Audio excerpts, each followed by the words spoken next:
Good morning students, मैं doctor Tripti Vijayvargiya अपने YouTube channel study channel by doctor Tripti Vijayvargiya पर आप सभी का वेलकम करती हूँ।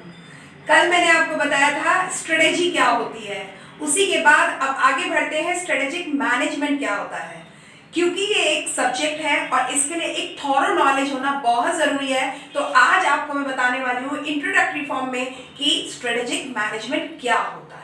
स्टार्ट करते हैं। हम ये कह सकते हैं स्ट्रेटेजिक मैनेजमेंट एक सेट होता है किस चीज का, मैनेजरियल डिसीजंस और एक्शंस का।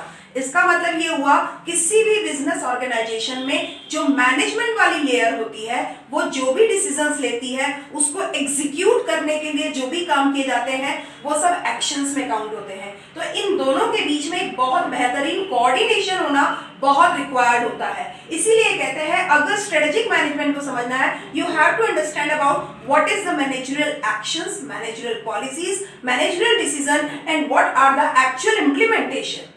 राइट, इसको अगर हम दूसरे रूप में कहें तो this is also a combination of science and art. आपने मैनेजमेंट में जैसे पढ़ा है this is the beautiful combination of science and art, बिल्कुल ऐसे ही स्ट्रेटेजिक मैनेजमेंट भी beautiful combination of science and art है, पर यहीं तक नहीं रहेगा क्योंकि साथ में जुड़ा हुआ है स्ट्रेटेजिक। तो स्ट्रेटेजिक के हिसाब से किस चीज का कॉम्बिनेशन है साइंस और आर्ट्स में भी, अगर ज्यादा ध्यान दोगे तो SFIE और C भी इसमें डाल देते हैं। SFIE and C। अब इसे मैंने बोला है आपको एब्रीविएशन फॉर्म में, जरा देखें S क्या है। S actually is environmental scanning, इसको सिंपल स्कैनिंग भी कह सकते हैं, पर क्योंकि हम बिजनेस कॉन्टेक्स्ट की बात कर रहे हैं तो एनवायरमेंटल स्कैनिंग। और एनवायरमेंटल स्कैनिंग का मतलब है not only the internal but also the external. Environment को स्कैन करना होता है, जैसे हम एक बॉडी को स्कैन करते हैं या एक डॉक्यूमेंट को स्कैन करते हैं तो हम उसका रेप्लिका ले लेते हैं, बिल्कुल ऐसे ही किसी भी बिजनेस में एक अच्छे निर्णय लेने के लिए जरूरी होता है एनवायरनमेंट की स्कैनिंग कर ली जाए कि व्हाट एक्चुअली दे आर। कल की क्लास में मैंने आपको बताया था कि what where we are now and what और where we want to be become. तो इन दोनों के बीच की जो ब्रिजिंग है इसके लिए firstly you have to do scanning. तो एनवायरमेंटल स्कैनिंग की जब बात करते हैं तो एक्सटर्नल और इंटरनल दोनों स्कैनिंग होती है। डिटेल में बताऊंगी एक्सटर्नल स्कैनिंग किसको कहते हैं और इंटरनल स्कैनिंग किसको कहते हैं। अभी इतना ही समझ लो कि स्कैन करना होता है किसी भी ऑर्गेनाइजेशन के अंदर की सारी बातों का पता करना और ऑर्गेनाइजेशन की बाहर की सारी बातों का पता करना। इसको थोड़ा सा और इजी शब्दों में बता देती हूँ। अंदर की जो जितनी भी बातें होती हैं, चाहे वो स्ट्रेटेजी हो, पॉलिसी हो, स्ट्रक्चर हो, स्टाइल हो, शेयर वैल्यूड हो, 7S होते हैं ये, इन सब को ध्यान रखना, ये सब चीजें कंट्रोलेबल हैं और चेंजेबल हैं। लेकिन जो एक्सटर्नल होती हैं वो नॉन कंट्रोलेबल होती हैं, केवल एक्सेप्टेबल होती हैं, केवल एक्सेप्टेबल होती हैं। And as per the external features the business unit have to be accept and have to be adjust accordingly. ये एक इंपॉर्टेंट चीज है जो समझ लेने आनी चाहिए। जिन चीजों को हम चेंज नहीं कर सकते उनके हिसाब से हमें अपने आप में चेंज करना पड़ता है। तो कुछ चीजें हम चेंज कर सकते हैं और कुछ चीजों के चेंज के हिसाब से हमें अपने आप को चेंज करना पड़ता है। तो इन दोनों ही बातों का पता करना सबसे पहला काम हो जाता है। तो इसमें भी आर्ट और साइंस ही तो लगेगी कि स्कैन करते समय आप इतने ऑनेस्ट और आर्टिकुलेटिव हो कि आप चीजों को सही तरीके से जज कर पाओ, एनालिसिस कर पाओ। तो फर्स्ट हो गया स्कैनिंग। सेकेंड बात आता है किस चीज का आर्ट एंड साइंस का कॉम्बिनेशन है, दैट इज अ फॉर्मुलेशन। आप जब स्कैन कर लेते हो उसके बाद में कोई डिसीजन या कोई पॉलिसी मेक करते हो उसी को कहते हैं फॉर्मुलेशन। तो स्ट्रेटेजी फॉर्मुलेट करते हो, आप बनाते हो, तो बनाने के लिए आपको होमवर्क करना पड़ता है, वही है स्कैनिंग। और उस होमवर्क के बेसिस पर आप अपनी जो प्लानिंग करते हो that is the strategic formulation. Next is implementation. Once you have formulated the things then you have to execute, right. तो अब एग्जीक्यूट का मतलब है इंप्लीमेंट करना। As per the practical situation and surroundings you have to make your decisions. तो implementation में भी बहुत प्रैक्टिकल लेवल पे हमें डिसीजन लेने पड़ते हैं। आपने जो पॉलिसी एक बार बना ली, इट्स नॉट नेसेसरी कि ये रिजिड फॉर्म में रहेगी, it must be flexible as per the changeable circumstances. तो ये इम्प्लीमेंटेशन जो है ये भी, इसमें भी आर्ट और साइंस की रिक्वायरमेंट रहेगी। हम अभी इस समय क्या कह रहे हैं, स्ट्रेटेजिक मैनेजमेंट क्या है? Actually strategic management is a combination of art and science to know, evaluate, formulate, executive या इम्प्लीमेंट। आगे बात करते हैं, आपको समझ में आ रही होगी मेरी बात कि हम किस लाइन में चल रहे हैं आगे, तो किस तरह से कॉम्बिनेशन होता है आर्ट और साइंस का। तो तीसरी बात हमने कर ली थी इम्प्लीमेंटेशन की। Now we are moving on evaluating. आपने स्कैन कर लिया, उसके हिसाब से आपने स्ट्रेटेजी फॉर्मुलेट कर ली, जिस तरीके से आपने फॉर्मुलेट करी उसको इम्प्लीमेंट भी कर ली। यहीं तक तो काम नहीं खत्म हो जाएगा, इसके आगे भी चलना पड़ेगा। Next step is evaluate. You have to evaluate. हम जनरली इवैल्यूएशन और कंट्रोल को एक साथ ले लेते हैं। आप चाहें तो इसे अलग अलग माने, चाहें तो इसे एक साथ माने। क्यों? क्योंकि इवैल्यूएट अगर आपने नहीं किया, इवैल्यूएशन का मतलब होता है आपको ये चीज देखनी होगी what is the standard, what is the actual scene and what is the difference between both. क्या तो हमने सोचा था और क्या हमने पाया है, इन दोनों के बीच में गैप कितना है। जो हमने सोचा था वही हमने पा लिया या कुछ गैप रह गया, कम रह गया, ज्यादा हो गया, बराबर है। ये सारी चीजों को इवैल्यूएट करने से ही हम जान सकते हैं। तो जो नेक्स्ट स्टेप आता है, इंपॉर्टेंट स्टेप आता है, इसको बोलते हैं इवैल्यूएशन। इस इवैल्यूएशन में भी साइंस और आर्ट्स की जरूरत पड़ती है। आपको कई चीजों में आर्टिकुलेशन करना होता है, कई चीजों में अपने प्रिंसिपल्स को फॉलो करना पड़ता है। एक्चुअली साइंस क्या है? साइंस है एक रिजिडनेस, साइंस है एक स्टेबिलिटी, एक स्टैटिक फॉर्म। जो है वो सभी के लिए है और जो नहीं है वो किसी के लिए भी नहीं है, मतलब सेम फॉर ऑल। जबकि आर्ट क्या है? It is not same for all, it's totally depend on personal skills, personal knowledge, personal style to do the work, how to know, how to do. हर एक व्यक्ति का अलग अलग स्टाइल होता है, हर एक व्यक्ति का काम करने का तरीका अलग अलग होता है। तो वो तो है आर्ट जो कि स्किल्स से या आपके ट्रेड से रिलेवेंट है। और साइंस क्या है? साइंस है एक प्योर साइंस। अगर वाटर का फॉर्मूला H2O है तो वो आज भी यही है, कल भी यही है और कल भी यही रहेगा। अगर इंडिया में H2O वाटर के लिए बोला जाता है तो पूरे रिमेनिंग वर्ल्ड में भी H2O ही बोला जाएगा। That is the science. Science is same for all. Simple सी बात है, ये समझ लो। तो कई चीजें सबके लिए समान होंगी, आपको भी वही माननी होंगी। और कुछ चीजों में हाँ अपने हिसाब से, अपने ऑर्गेनाइजेशन के हिसाब से, अपने व्यक्तियों के हिसाब से, अपनी खुद की स्किल्स या कैपेसिटी, कॉम्पिटेंसी के हिसाब से बदलाव कर सकते हो। That is art. तो this is the beautiful combination. तो इवैल्यूएट करने के टाइम पे भी हमें आर्ट्स और साइंस की जरूरत पड़ेगी। Last one is control. जब आप इवैल्यूएट कर लेते हो तो अब आपको कंट्रोल करना है। कम है तो ज्यादा करना है, ज्यादा है तो कम करना है, कमियों को कम और स्ट्रेंथ को बढ़ाना होता है, लोगों के साथ में कंपटीशन कंपेयर करना होता है, तभी आप सरवाइव कर सकते हो। तो कंट्रोल के टाइम पे हम जनरली मैनेजमेंट जब पढ़ा रहे होते हैं तो ये कहते हैं मैनेजमेंट में जो पहला फंक्शन है प्लानिंग और जो लास्ट फंक्शन है कंट्रोल, ये दोनों एक साथ चलते हैं। प्लान करते समय भी कंट्रोल करना होता है और कंट्रोल करते समय भी प्लान करना होता है। Without having the control you can not do smart plan, without having the plan you can not do smart control. Smart controlling, smart planning दोनों एक साथ चलती हैं और कोऑर्डिनेशन के साथ चलती हैं। इसीलिए कहा गया है this is the art and science combination. क्या है strategic management? This is the beautiful combination of science and art to know about the environmental scan, strategic formulation, implementation, then evaluation, and finally controlling. This is the strategic management. ये तो हुई as a definition, एक overview समझने की बात। अब थोड़ा सा और आगे बढ़ते हैं। अगर स्ट्रेटेजी की बात करते हैं तो हमेशा ये क्रॉस फंक्शनल डिसीजंस लेती है। इन सब को करने के बाद आपकी कैपेसिटी या कॉम्पिटेंसी डेवलप होती है कि आप क्रॉस फंक्शनल डिसीजंस ले पाते हो और उससे क्या होता है, आप अपने डिटरमाइन कर पाते हो कि लॉन्ग टर्म किसी भी बिजनेस यूनिट की क्या परफॉर्मेंस रहने वाली है, इन लॉन्ग लास्टिंग क्या परफॉर्मेंस रहेगी बिजनेस यूनिट की, वो आप इससे ही जज कर पाते हो।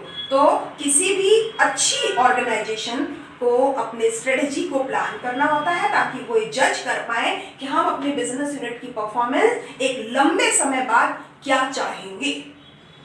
आप भविष्य में क्या चाहते हो उसके लिए प्लान तो प्रेजेंट में ही करना पड़ेगा, और प्रेजेंट में जो प्लान करना है उसके लिए प्रैक्टिकल भी होना पड़ेगा। तो यही है स्ट्रेटेजिक मैनेजमेंट। होपफुली आपको यहां तक की बात समझ में आ गई।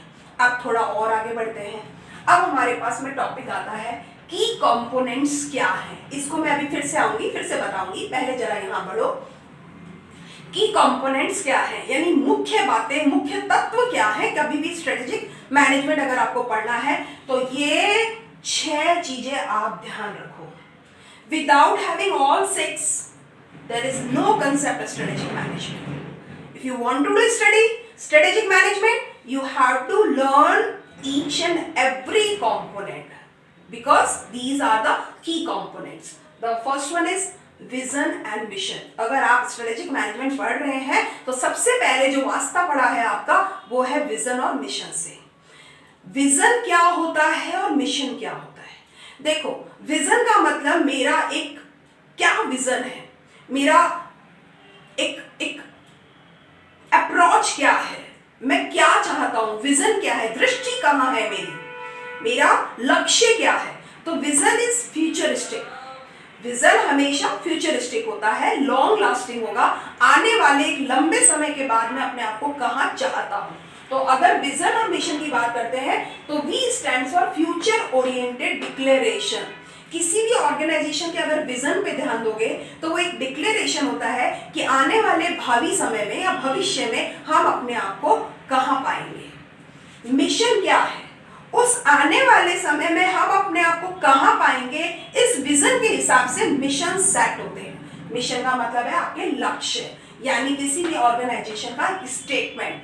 हमारा मिशन क्या है, हमारा इस काम को करने के पीछे क्या उद्देश्य है, क्या लक्ष्य है। और इन विजन और मिशन को अचीव करने के लिए जिन रास्तों पे हम चलते हैं उन्हीं को आगे बढ़ेंगे ऑब्जेक्टिव्स कहते हैं, उद्देश्य कहते हैं। ऑब्जेक्टिव्स भी बहुत सारे उसमें आ जाएंगे, लॉन्ग लास्टिंग भी होंगे, शॉर्ट टर्म पे भी होंगे।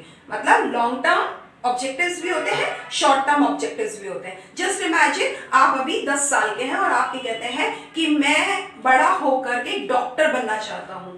आपने कह दिया और डॉक्टर बन गए, ऐसा तो होता नहीं है। आप सपना लेते हो उस डॉक्टर के बनने के लिए, वो आपका विजन हो सकता है, लेकिन इस विजन को कंप्लीट करने के लिए मिशन सेट करना पड़ता है। आप उस डॉक्टर बनने के लिए आप अपनी उसी रेलेवेंट सब्जेक्ट, उस रेलेवेंट पथ पे चलना शुरू कर देते हो और अपने छोटे छोटे माइलस्टोन सेट करते हो और उन एक एक माइलस्टोन को अचीव करते हुए आगे बढ़ते हो। Then you have to go और achieve their destination, that is mission.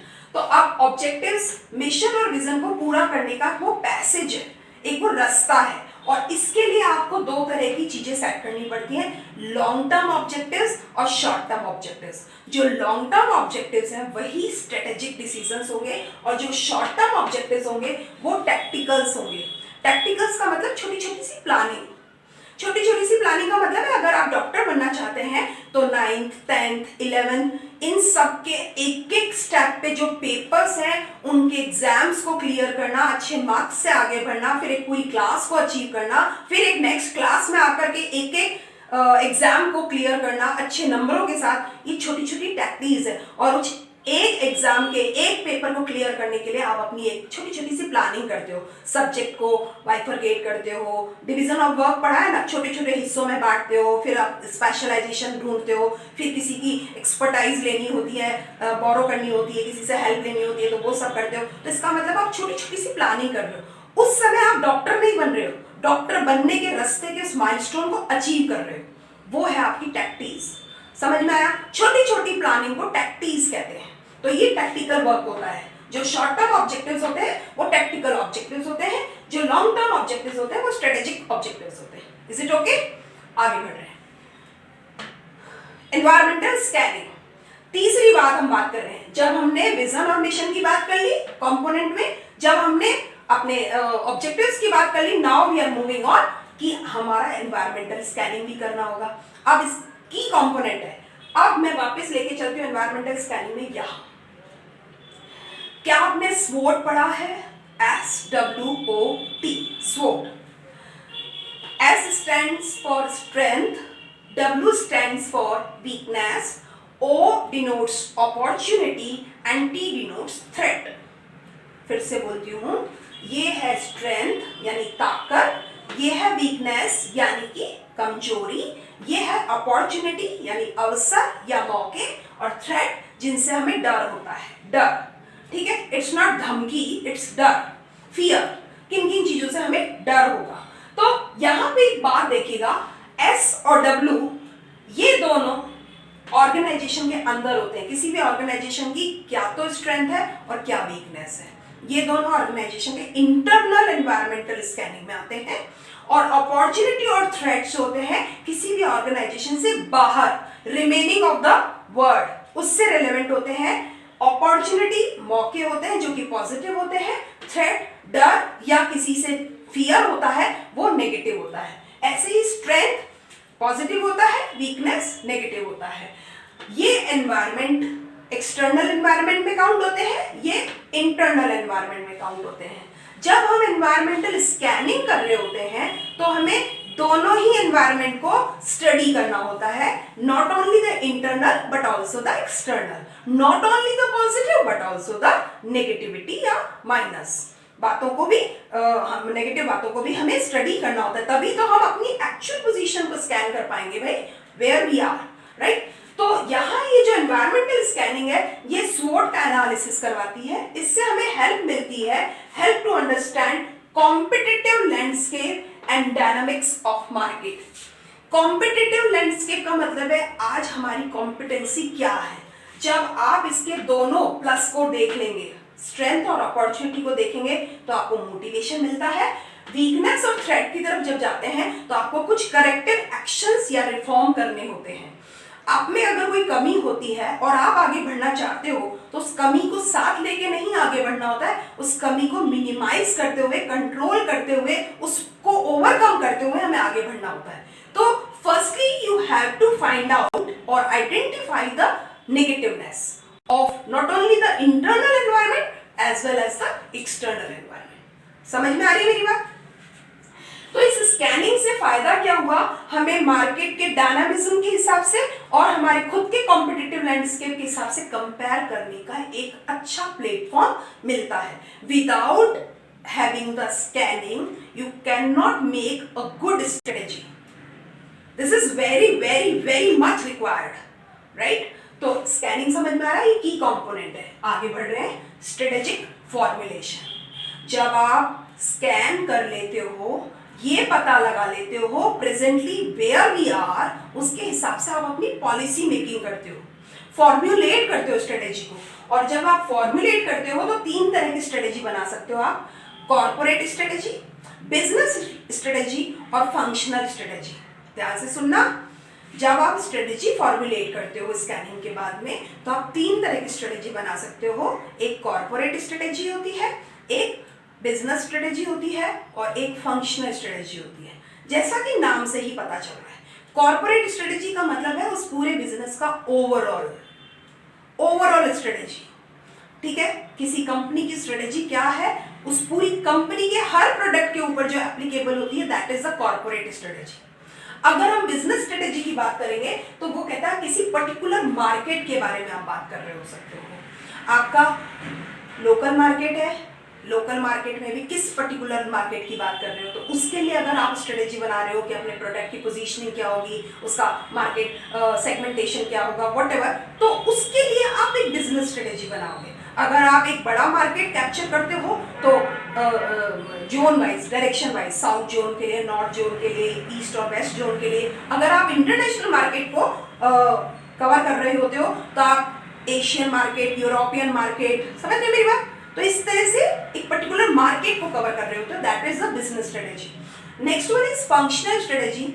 जब आप किसी पर्टिकुलर फंक्शन को फोकस कर रहे होते हो, फंक्शंस बहुत सारे तरह के होते हैं किसी भी ऑर्गेनाइजेशन में या किसी भी कमर्शियल यूनिट में, फिनेंस से रिलेटेड, प्रोडक्शन से रिलेटेड, मार्केटिंग से रिलेटेड, रिसर्च एंड डेवलपमेंट से रिलेटेड, इवन फिनेंस से रिलेटेड, ऑपरेशन से रिलेटेड। तो किस पर्टिकुलर फंक्शन के लिए आप कोई स्ट्रेटेजी बना रहे हो, it may be marketing strategy हो, it may be production strategy हो। जब प्रोडक्शन पे लोग फोकस कर रहे होते हैं तो उसके लिए भी स्ट्रेटेजी बना रहे होते हैं, प्रोडक्शन डेवलपमेंट की भी स्ट्रेटेजी बना रहे होते हैं, ऑपरेशन के हिसाब से भी स्ट्रेटेजी बनती है। तो फंक्शनल स्ट्रेटेजी में हम मार्केटिंग, फाइनेंस या ऑपरेशन एक्सेट्रा एक्सेट्रा किसी भी फंक्शन को फोकस कर रहे होते हैं। क्लियर? ये हो गया फॉर्मुलेशन। अब हम यहाँ ये मानते हैं सब कुछ अच्छा चल रहा है, सब कुछ बेहतरीन हुआ है, हमने अपना विजन मिशन बढ़िया किया, हमने अपने ऑब्जेक्टिव्स बहुत बढ़िया सेट करे, फिर हमने स्कैनिंग अच्छी करी, फॉर्मुलेशन अच्छा किया स्ट्रेटेजी का, इम्प्लीमेंटेशन भी हमने अच्छा किया, यहाँ तक हमने मान लिया। एक्चुअली फॉर्मुलेशन कर लिया, अब इम्प्लीमेंटेशन पे आते हैं। सब कुछ अभी तक सारा काम पेपर पे हुआ है, या तो माइंड पे या पेपर पे काम हुआ है। अब एक्चुअली प्लेन में लाना है। प्लेन का मतलब मैदान। Whenever you convert your planning from paper to plane, this is the actual challenge. जब आप कागज से कोई चीज को मैदान पे लेके आते हो ना, तब प्रैक्टिकल चैलेंजेस को फेस करते हो। पेपर में प्लान करना एक बहुत बड़ा काम, बहुत बड़ा चैलेंज नहीं है। उस बनाए हुए पेपर के प्लान को मैदान में एक्चुएट करना, इम्प्लीमेंट करना, एग्जीक्यूट करना, this is the big challenge. आज आप एग्जाम में पढ़ाई तो कर रहे हो बहुत अच्छी, पर एग्जाम देते समय अगर आप साउंड माइंड के साथ अपने आंसर को नहीं लिख पाते हो तो कोई मतलब नहीं रह जाता बहुत अच्छी पढ़ाई करने का। तो प्रैक्टिकल करना, उसे एग्जीक्यूट करना, जो आज आपने अच्छी पढ़ाई करी है उसे एग्जीक्यूट करके मार्क्स अच्छे आना, वो है चैलेंज। उस समय याद आता है नहीं आता है, जो याद किया था वो एग्जाम में आता है नहीं आता है, ये सारे चैलेंजेस है।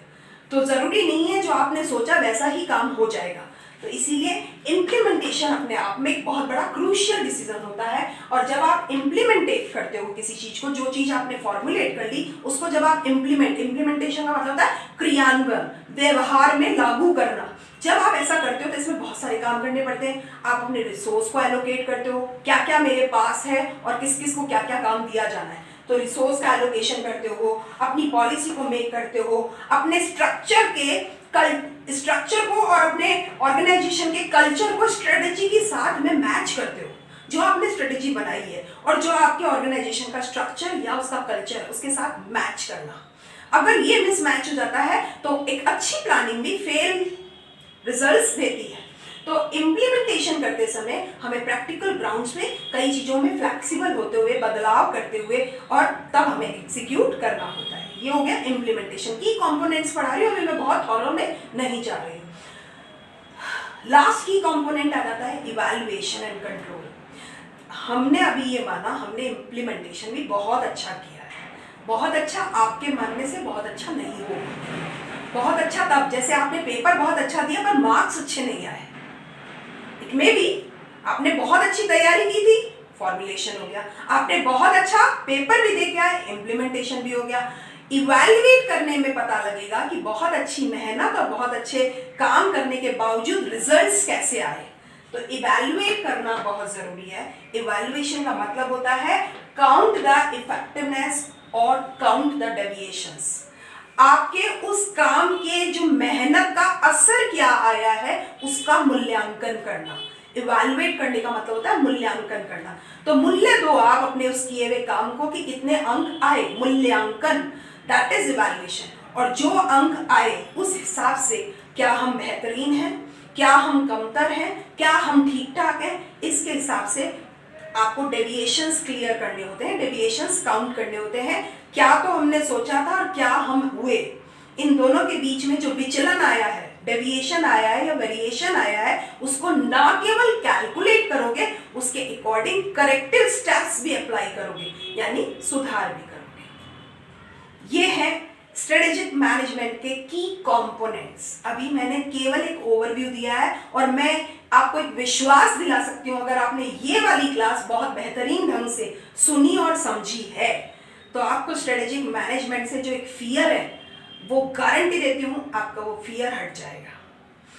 की कंपोनेंट अगर क्लियर हो गए ना तो स्ट्रेटेजिक मैनेजमेंट जीत गया। आज की क्लास के लिए इतना ही। आगे की क्लास में फिर से आगे के टॉपिक्स लेके आएंगे। Thank you, keep watching my videos and keep sharing. Thank you.